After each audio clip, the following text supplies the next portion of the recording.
dễ tha bị bong nhom khăng á bong phồn chà lực bê chà chân ấy chụp lăng một bê tay mà đong ui khăng mình tên nhỉ chà bắt đầu máu à lâu đang có đa tana thì bong phồn chà ô tàu à ô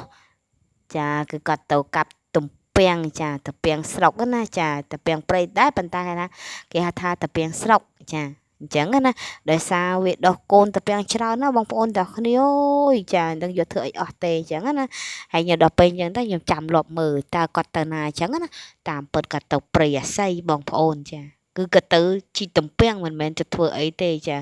ឥឡូវហ្នឹងនឹងគាត់យកធ្វើអីខ្លះទេទៅពាំងចាសបោមហាសានសបោមកឲ្យតាខែហ្នឹងបងប្អូននិយាយមែនចាហើយបើសិនជាបងប្អូនចង់បានអាចជើញមកនេះមកចាសបោណាទៅពាំងបងប្អូនចាអញ្ចឹងបានគេថាមានរបស់គឺស្រួលអញ្ចឹងហ៎បងប្អូនចាយើងមិនបាច់ទិញគេទេ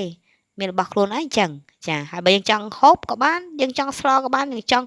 ស្ងោរក៏បានចង់ធ្វើអីក៏បានធ្វើងៀតក៏បានធ្វើតាពាំងជូរក៏បានចាសបោមែនតែនផ្ទះខ្ញុំនិយាយមែនចាហូបអត់អស់ទេបងប្អូនអើយចាឥឡូវបងខ្ញុំកំពុងតែកាប់តាមពិតទៅអាតាពាំងវាយើងទុកយើងធំតិចទៅគឺយ៉ាងធំហើយប៉ុន្តែដោយសារបងខ្ញុំចង់បានខ្ចីខ្ចីណាបងប្អូនទាំងគ្នាចានឹងគាត់យកធ្វើអីទេអត់បានស្រួលទេចា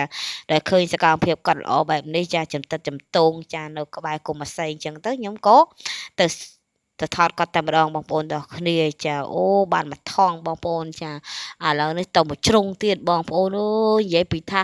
អូយសម្បូរណាស់បងប្អូនចាឥឡូវចាំមើលទៅដល់ខែភ្ជុំបិណ្ឌអីហ្នឹងអូយតាពាំងងៀតមិនខ្វះទេចាយើងខជាមួយនឹងសាច់ជ្រូកអូខជាមួយនឹងជើងជ្រូកទៀតនិយាយពីថាអូយខ្លាញ់ឡើងតលន់តែម្ដងបងប្អូនដល់គ្នាហើយក៏ឆ្ងាញ់ទៀតបងប្អូនដល់គ្នាបើពេលច្រើនគឺខ្ញុំចូលចិត្តខតាពាំងជាមួយនឹងជើងជ្រូកខ្ចីចាអូនិយាយពីថាជាតិយុទ្ធមានទៀនហ្មងហើយមួយទៀតខជើងជ្រូកហ្នឹងគឺយើងដាក់ម្រេចខ្ចីខ្ចីដូចអ្នកដែលគេឆ្លងទលេរួចអីចឹងទៅគេឲ្យហូបអាហ្នឹងអីចឹងណា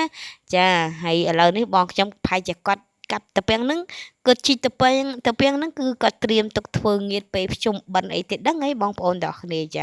ហើយចាំមើលគាត់ធ្វើអីខ្លះអំពីសកម្មភាពគាត់ឥឡូវគាត់កំពុងតែ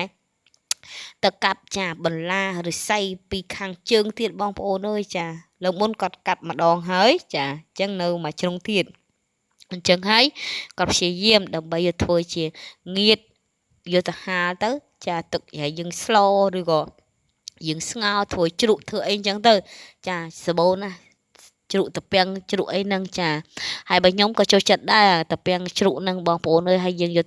ពេលយ៉ាងជូនទៅយើងយកទៅខ្លះសេអូយនិយាយពីថាជាតិយកតែមានទៀនហ្មងចាហើយត្រូវជាងមេឃភ្លៀងទៀតមេឃភ្លៀងទៅមកហើយទៀតអូកូនតាពាំងនិយាយពីថាដុះល្អល្អណាស់បងប្អូន